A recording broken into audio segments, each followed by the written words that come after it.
दिखाऊंगा। लीजिए प्रस्तुत।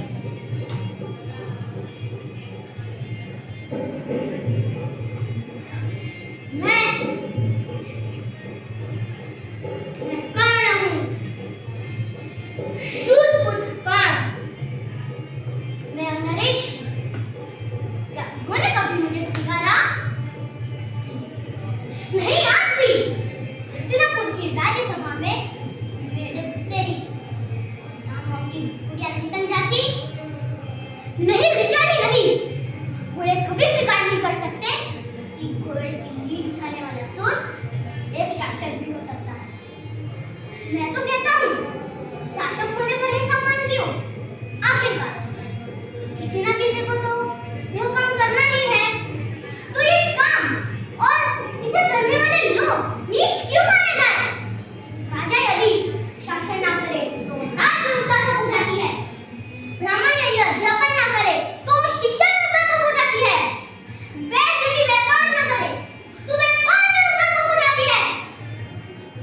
जब भंगी मल ना उठाए तो व्यवस्था ठप नहीं हो जाएगी। वो दमन तुम्हारा और मेरा ही क्यों? क्यों दमन तुम्हारा और मेरा ही? और कब तक चलता रहेगा ये दमन झगड़ा? अंत कालों तक हमारे ही मंचों पर। मेरे पास सिर्फ सवाल है, जवाब कोई नहीं और पूछ नहीं सकते। आइए कृष्ण, आइए, राजी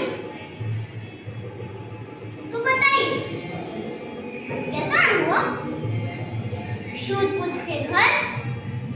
क्या मैं कुंती पुत्र हूँ? यही सत्य है। ये सत्य आज ही सामने क्यों आया कृष्ण? उस समय कहा था सत्य जब भली सभा में द्रोण ने मुझे शूर कहकर मेरे अधिकार मुझसे छीन लिए थे। उस समय कहा था सत्य कृष्ण जब अर्जुन ने मेरी चुनौती को अस्वीकार कर मानो भरपूर तमाचा मारा था मेरे इस चेहरे पर। उस समय कहा था सत्य कृष्ण जब स्वयंवर में द्रौपदी ने मुझे नीच कहकर मुझे नकार दिया था।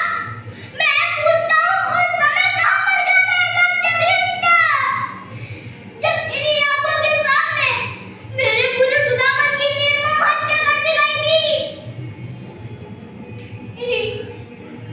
इन्हीं हाथों में गिरने से पहले मर चुका था मेरा सुदामन।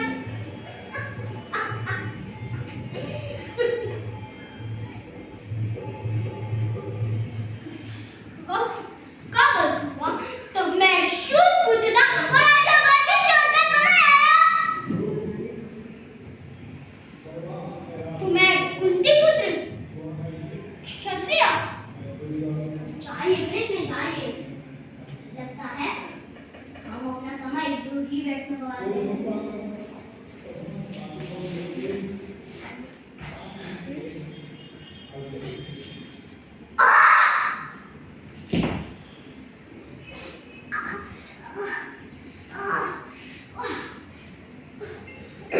क्यों कृष्ण क्यों?